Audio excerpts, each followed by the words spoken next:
I'd promised Greg some kind of holiday. As it turned out, I never quite managed to fulfill my promise.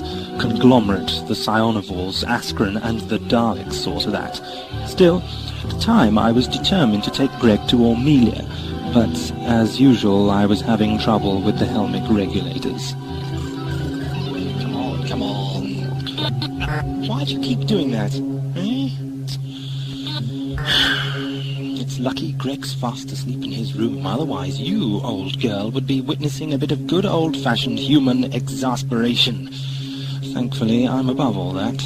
At least you'd better hope I am.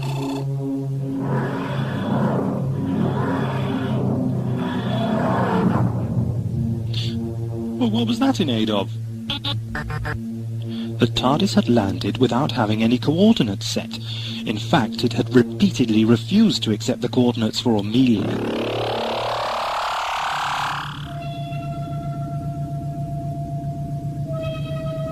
I'd been hoping for a miracle, but no, this wasn't Ormelia. There wasn't a sign of the brilliant golden sky or the gently undulating pale green sea. Instead, the TARDIS had apparently yet again displayed its penchant for the grimy, odious, and no doubt dangerous. Thank you, just what I needed. A fifth-class compartment in a space cargo liner by the looks of it. Yes, this seems to be some kind of loading bay. Cranes up there, deck hatches here, and... No!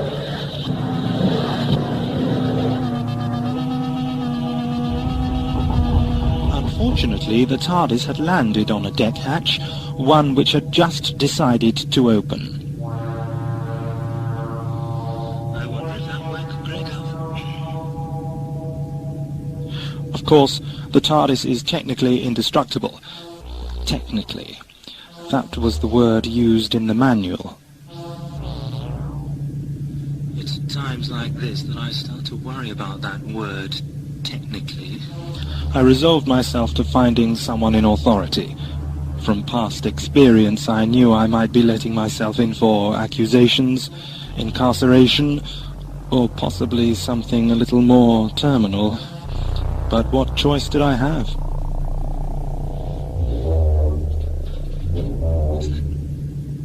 Hello? Hello?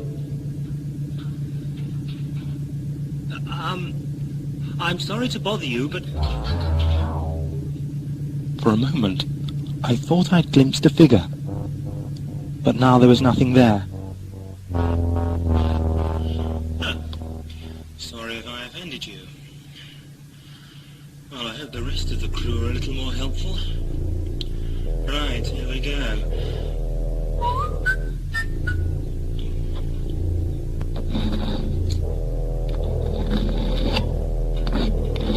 Now, if I put these chalk arrows around the place, I shouldn't get lost.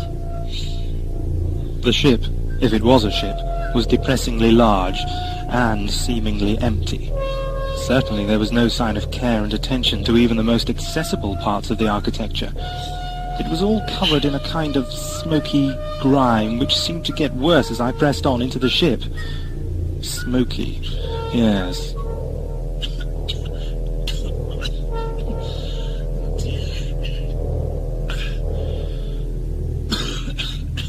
Somebody's left the toast on by the smell of it.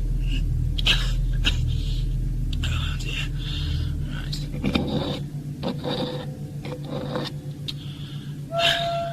This is getting me nowhere.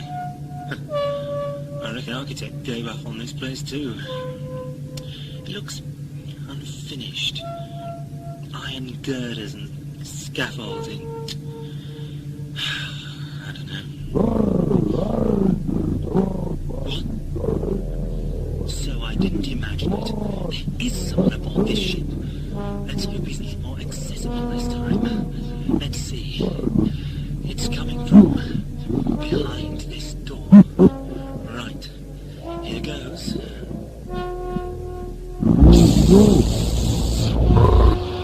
Press the door and the blink again. Hello. You open door. Yes, I did. You needn't worry about it being faulty. Works fine. Could do with a bit of a clean. Who are you? I'm the doctor. Who are you? Vilgreth. Captain Vilgreth. Captain. Well, you're the captain. What are you doing? In the boiler room? Yes. Stop. Why shouldn't I be here? I like it here. Don't I, my darlings? Who? The boilers. My companions. Oh, yes. Well, anyway, Captain Vilgreth. You do not believe I am captain, do you? Well, far be it from me to, Maybe because I am so big and ugly Oh, no, and smelly. But Well, so what? I am captain. I bath when I say so. Of course, yes, Why are you here? You better not have come to blow me up. blow you... Why should I want to do that? People do. They come here, hide away, try to throw spanners in works. I throw them in works one day Why? because I don't like them. No, I mean, why do they want to blow you up? They are officials. I live here. I pay no tax, no nothing. They don't like that. I see. It does seem a bit extreme, though, to blow you up. You don't harm anyone, do you? No trouble to anyone. No problem. Good. Well, I'm not here to blow you up. I'm actually here by accident. I was just getting my bearings when one of your deck hatches opened up, and my ship disappeared into your hold. That isn't good news for you. I know. That's why I was wondering... You don't understand. Deck hatches lead to furnace. Furnace. Well, it should be all right. The TARDIS is indestructible, technically. Nothing that indestructible. I think it is, but I wouldn't like to leave it in this furnace too long. You see, I've got a friend in my ship. I'm hoping he's still asleep. Fried friend, Doctor. Please, if you just give me a couple of your crew to... Crew? There is no crew. Just my darlings and me. But when I came out of my ship, I thought I saw... All right. Pressure's okay here, so I'll help you. Take you to furnace. But listen, don't raise any hopes.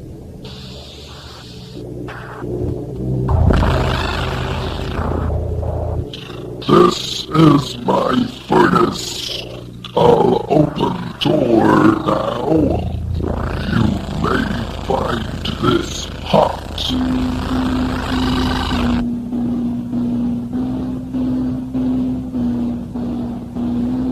There, that's it. The TARDIS.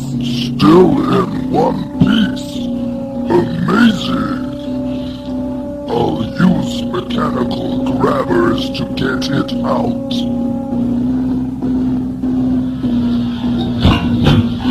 Here we go.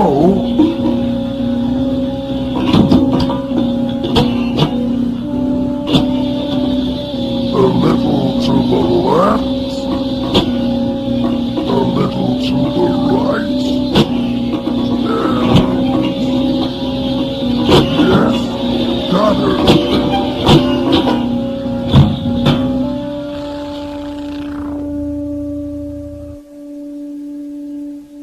This it? Not even hot. Well done, old girl. Oh, thank goodness for that. You built this? No, but I know everything about it. Well, almost everything.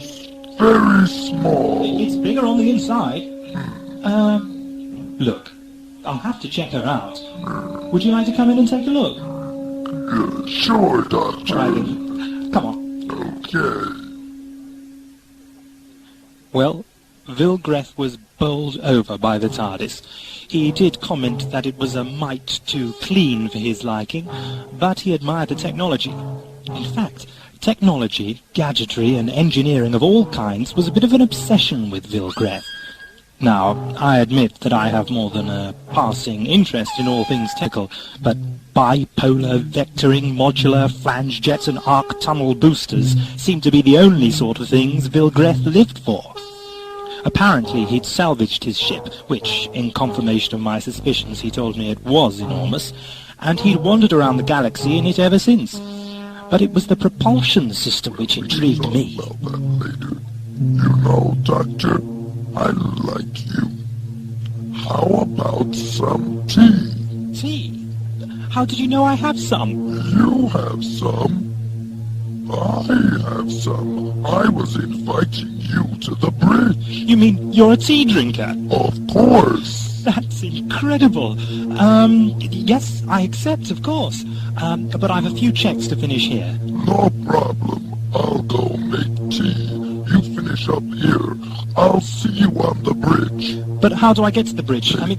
The first lift you come to. Can't miss it. All right, thanks very much. You know, you're lucky. Why? You're lucky old TARDIS. Here is special stuff.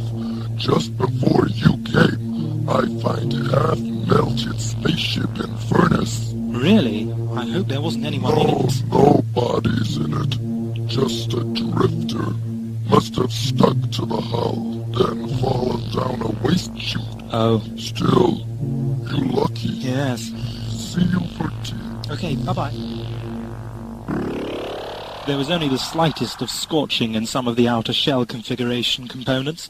Otherwise, the TARDIS was fine. So, I set off for the bridge.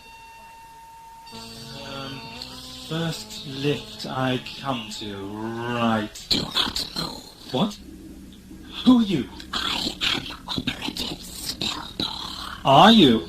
I thought there was no crew. I am not a member of the crew. Now listen, I am fighting with a sense of justice. Oh dear me. Wait a minute. Justice? I recognize that uniform. It's got the Ormelian security insignia on it. You waste time, stranger. You are not part of this. Part of what? You must leave now, whilst you can. Don't you mean while? It is no affair of mine if you choose to mock my warning. Warning? What warning? Leave now, or you too will be...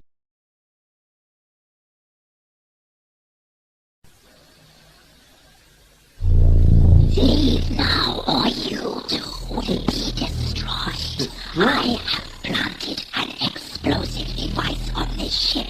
It is operating on a time mechanism. A time bomb? You're one of those officials. I've heard all about you. Why can't you leave Vilgreth alone? It is he Have who... you got anything better to do with your time than pursue a harmless... The time bomb will explode in 3 cycles. I must leave now. Now I have told you, you must make your own choice. You cold-blooded lizard! Vilgreth! Vilgreth! You do not understand, stranger. I understand only too well. Vilgreth! The reptilian security operative scuttled away. I was already in the lift, heading for the bridge. Vilgreth! Ah, Doctor, why shout? Tea is ready. No, forget the tea. What's wrong with my Nothing's wrong with your tea. Now listen to me.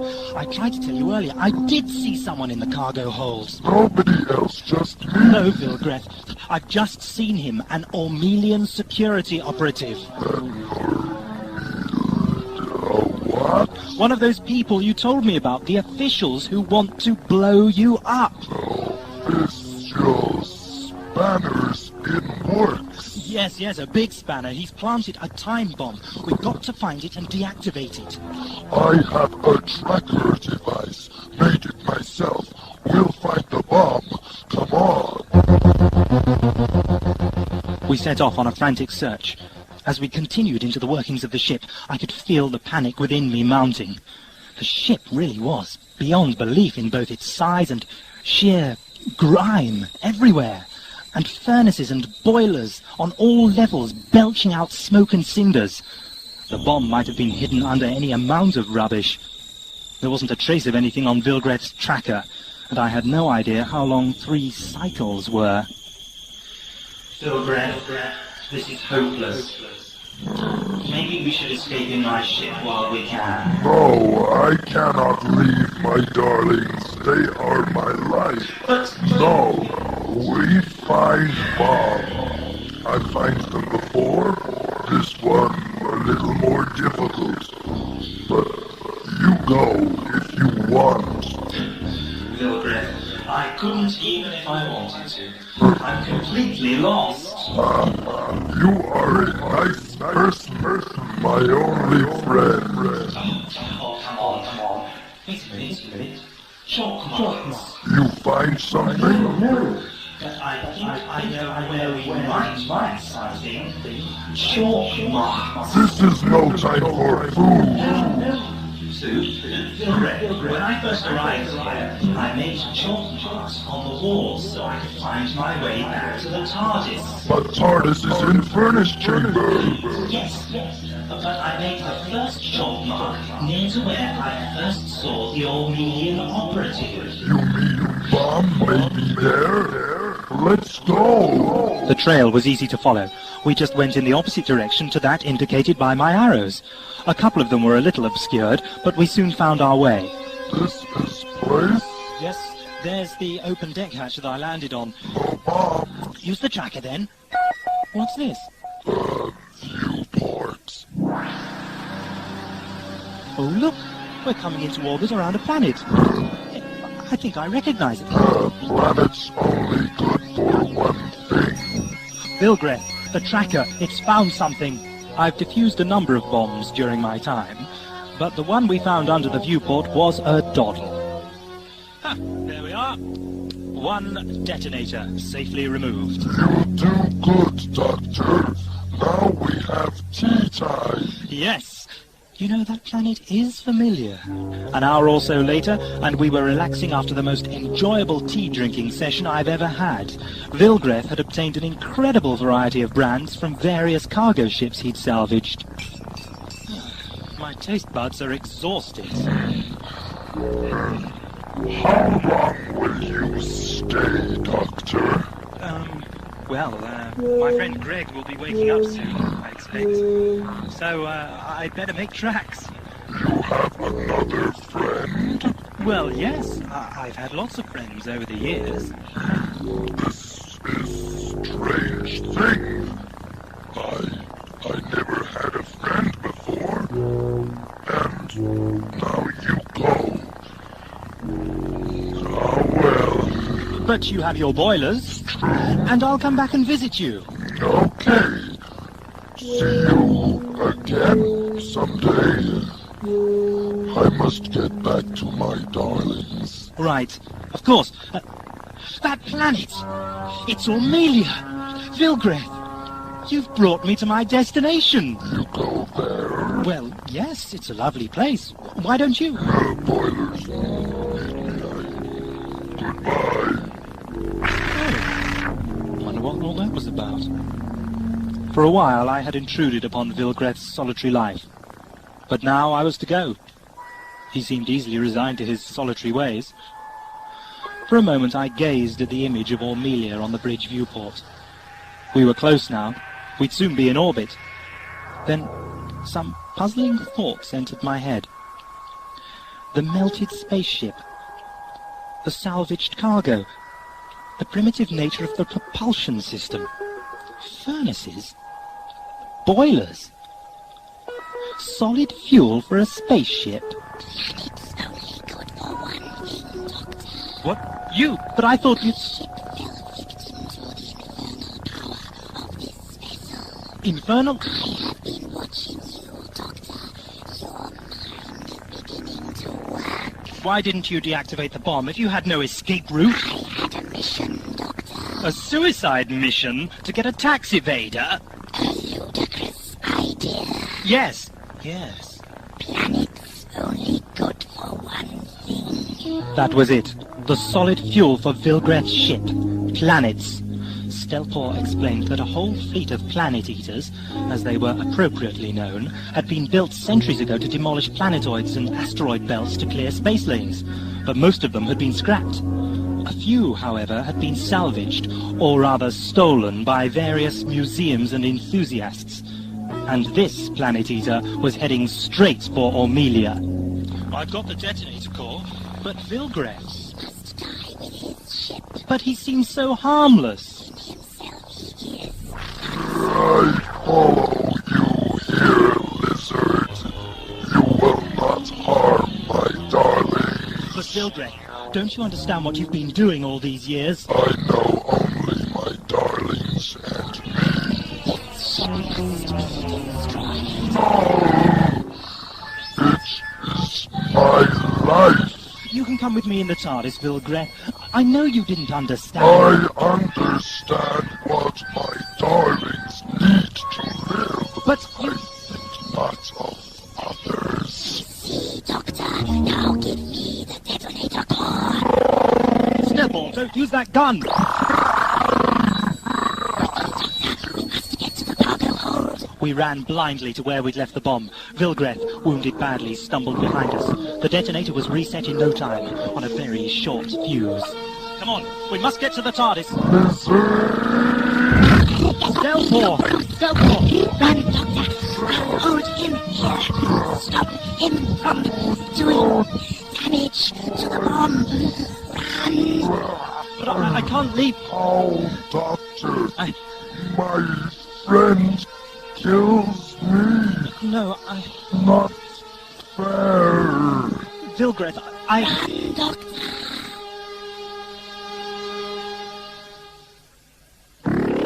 As the TARDIS doors closed, I paused for a moment. Dazed, I think. I was killing two people. And one of them had thought of me as a friend. The time for thinking was over.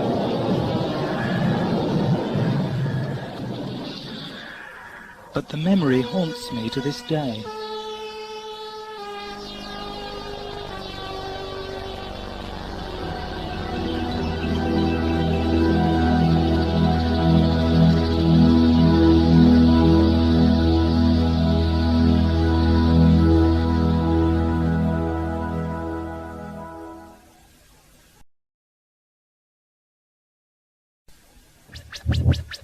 Report from the doctor's progress. He cannot be found. Failure is not permitted, but we have discovered these artifacts. What are they? They are called audio adventures in time and space. They chart all the doctor's audio exploits. What are they like? They make me sick. He always wins. There are even tapes of our last two defeats, entitled The Time Ravagers and The Mutant Phase. Buy them all. No one must hear of Dalek defeats. I obey. What is the Doctor doing now? He's just evaded Conglomerate again. He will proceed to the planet Grinovia to encounter the Trilexia, and then he will travel into Earth history for Minuet in Hell, then to Krandros for Blood Circuit.